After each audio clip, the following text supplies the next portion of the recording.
Hi everybody, it's me, Tammy Truckstop. Welcome again now to what I'm going to formally call the Truckstop Review. I was calling it the Boo View, but there were other people who were using that name, so I decided it would be more beneficial to let them keep it, and I could do the Truckstop Review. Well, thank you for joining me again. I'm sorry it's been a while. I know it's been about a week, maybe even two since I've done this, but I just had a nasal thing and laziness has taken over, so here I am now, here to discuss the Dragula Season 2, Episode 3, where they were rock bands. Woo! Rock and roll! Rock and roll! At first I really didn't like this episode, I'm just going to be honest. It was not my favorite, it was not... Watching it, I was kind of bored, and then I just gave up on it a week. Maybe that was why I was lackluster to make this video, and I was just more, apprehensive towards it. But then I went and rewatched it just now before I did this video, and I actually really enjoy it, and I think I got a lot out of it that I was maybe just being prissy about in the beginning. Sorry if I'm adjusting myself. This wig is not too tied down, but I do love the beautiful top piece, Merkin. First, I'm just going to go right into it with the looks. First, we have Bitch Pudding, which I didn't hate, but I didn't love. I just thought it was okay. Like, I get the Pete Burns nod, I get the glam rock nod, I get the rock goddess nod, but it just, I don't know, it was just boring to me. I don't think there was anything super original to it. I didn't think there was anything super amazing to it, but that's not to say it wasn't bad. It wasn't my cup of tea in terms of rock and roll. I like a little more grittiness, but it was nicely polished. After that, we have my favorite queen, favorites, is Disasterina, and holy fuck, I absolutely love this look. It was head-to-toe perfection. It gave me my Gwar fantasy. In the beginning, they said it wanted to be Twisted Sister, Gwar, and it gave me everything Gwar. Gross rock with the hairy vagina, down the hairy legs. I love the bitch across the stomach with the pop out, and I absolutely loved, hands down, the face makeup. It is so tacky and gaudy and beautiful and everything I look for in a goof and a weirdo. And with the whole pills and the booze, it spoke this campy rock and roll piece of shit trash. And I think that was really what they were wanting with it, and I thought it absolutely delivered. Next we have Dolly, and originally I really liked this look, and I thought it was great, but actually when I went back and rewatched it, it tended up to not be one of my favorites. I just thought it was too clean. It wasn't rock and roll enough. It wasn't gritty enough. It just, for my taste, it was too clean cut. Although that work that he did with the harness, if that was self-made, with the wings that were made out of metal contraptions, I absolutely love that, and that was a really good piece, and really good craftsmanship, and really good quality. If you made that yourself, hands go out to you, because that was really well done. But besides that, I apologize. It's just, I thought the look was a little too clean. I thought if you grittied it up, it would have just delivered something on more my aesthetic. But I think it was really good for the challenge, and with the boulets, how they look a little bit more glam and a little bit more, I don't want to say femininity, but just more beauty to it, more glamour. Glamour, horror, and filth. And glamour is the one thing I don't really need it. So, I could take it or leave it. Up after that, though, we have Kendra, and this was one of the more bottom ones on the week, and it was a beautiful look. I honestly think this was something that the Boulay brothers would wear themselves. If they were picking their outfit, it's definitely very reminiscent of that Boulay, where it's very feminine and dramatic and beautiful, but with the spiders and the look, it definitely had that little bit of kook to it and that little bit of spook to it that was really nice. I just wasn't a fan of it for this challenge, and I just didn't necessarily see how it fit that perfectly. After that, we have Erica Clash, and they almost seemed to not get it, but I did. It's very reminiscent of pop punk, early 2000s, like My Chemical Romance, The Used. It just reminded me something of like that. Almost like if My Chemical Romance was from Scotland, and it was very warrior, and I just thought it was really cute, and I definitely got it, and I thought it was rock and roll. I didn't think it was rock and roll 80s glam rock. I thought it was more rock and roll of today's standards. After that, we have Abora, who again is another one of my favorites of this season, and I absolutely just completely fall in love every time more. This look, although I could say how it's not rock and roll and necessarily going in for the challenge perfectly, I did absolutely love it. I don't know for sure if it was a reference to this, but there's a music video for Marilyn Manson's The Beautiful People.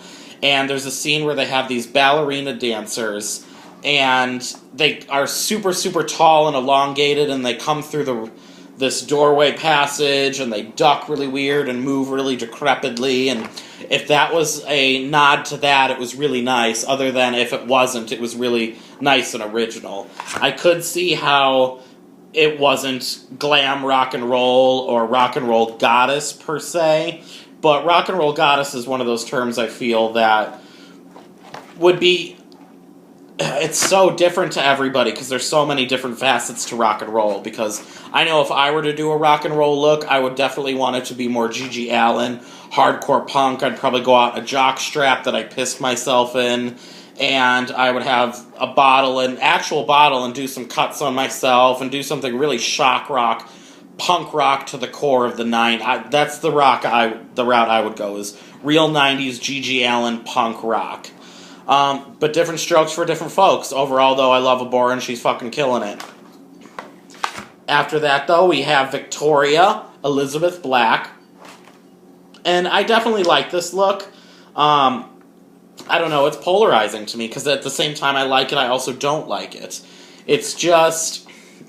Maybe it's because it's not my personal aesthetic or my personal taste in drag, but I appreciate it and I get what she's trying to do, and I really understand the place coming from where last week they almost told her that she was living through her costumes and they didn't get to know the real Victoria, so I thought that was a really nice break without the heavy, extensive makeup that she does, because she tends to go really full, head to toe, completely changing her skin tone, the way her proportion of her bones look, and I really appreciate that. So I thought this one was really nice in the sense that she was doing more of a subtle look, and get to see more of like the actual him as a person, her as a person, whatever they're going to be on stage, and for that reason I did really like it and enjoy it. And then finally we had James Majesty, and look, let's be honest, the look wasn't anything, whatever. It looked like one of those Project Runway, scrap them together at the last minute unconventional challenges where I'm going to make a dress out of belts and napkins and things that I randomly find. The look was not the best, but that performance, as a smoker myself, you putting a cigarette out on your tongue, I would give you a $50 tip right there and there. That was some ballsy moves to me, and I really appreciated that, and that must have, one, not been too pleasant, and two, that took some balls, because you can easily cup some spit on your tongue and put that right into your tongue, but he had his tongue straight up flat out, put a cigarette out on that. And if that was real, that's fucking punk rock. That's the type of shit that I'm looking for. And regardless of how the look looked, and if you weren't this, you weren't that, blah, blah, blah, that, to me alone, was one of the most punk rock things that happened on that stage. And I really appreciated it, and you get a super lot of cred for that. Anybody in the beginning who thought you were just some pageant queen because other people might have misconstrued you as that, that definitely steps it up in my book a lot and gives you a lot of that rock and roll gross edge that I appreciate, and hats off to you. And then we come to the performances, and maybe this is why I necessarily didn't like it. I wish maybe they would have done 2 different songs, or, just switched it up a bit. I was really let down by the Fakes performance I just thought it was just disjointed. I didn't think they prepared enough, and it just definitely seemed like they were drunk rock stars on the stage who were starting to forget some of their music.